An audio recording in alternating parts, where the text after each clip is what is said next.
As Arkansas's population grows, so do our energy demands. But with the right mix of resources, reliable, affordable power will always be a reality. These resources are all around us in our rivers, blowing through our trees, even right below our feet.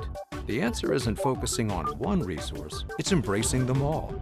The electric cooperatives of Arkansas know that a balanced approach to power builds our communities and powers our dreams. Visit themixmatters.com and see why there's power in knowledge. This is Talk Business and Politics with Roby Brock. I'm Roby Brock. Thanks for being with us this morning. This week we learned that supporters of a law to raise the state minimum wage from $6.25 an hour to $8.50 an hour over the next 3 years have gathered what they think are enough signatures to qualify for the November general election ballot. Now, the signatures will still have to be reviewed and approved by the Secretary of State's office first. Who does raising the state minimum wage really help? Where will the money come from to support this endeavor? Joining me is the Reverend Steve Copley, who leads Give Arkansans a Raise Now, the group pushing this ballot initiative. Welcome, and thank you for being here this morning. Thank you, Roby. So you think you got your numbers? You think you got your signatures? You're at least over the threshold. But we're still collecting signatures just because, as you said in the intro, we want to make sure that there'll be, issues about validation and those kind of things. So we're going to continue to collect till we're ready to turn them in, just to make sure. And the cutoff date for turning them in July 7th, if I'm that's correct. All right, so we'll know more a little after the July 4th holiday here.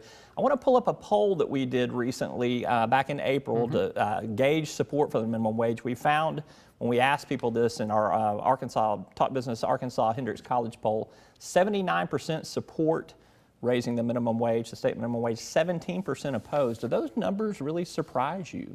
No, they don't. I think folks know that instinctively. They know they have a family member, a friend, a colleague that they're working hard, they're playing by the rules, and they can't make ends meet. So no, it doesn't surprise me at all. All right, there's some things that people need to know about raising the minimum wage. I think we have another graph here that talks about just some of the elements of it here. This proposal that you guys have proposes raising it to $8.50 from $6.25 an hour over the next 3 years. Businesses have to have more than 4 employees, less than $500,000 in sales, although I think the higher wage prevails, so this will apply to many more businesses if it should pass. That's correct. So are you worried about the impact on business on this? This will have a cost for some folks, particularly the hospitality industry, which has expressed some concerns. There's other businesses as well. Well, and certainly we would have some concern. You don't want to see business harm, but we think that with the tiering in, that gives time for folks to budget in that increase into their plans. And studies usually have shown that when there is an increase, in many ways productivity increases. Workers are happier. Job sickness, illness, job loss decreases. So we think that it levels out in the long run. You've run through some numbers with me before about how much the minimum wage calculates on an annual basis for someone. What's the dollar amount for someone to make a minimum wage in Arkansas? Well, if they're, right now the state minimum wage is $6.25, and that's about $13,500 a year.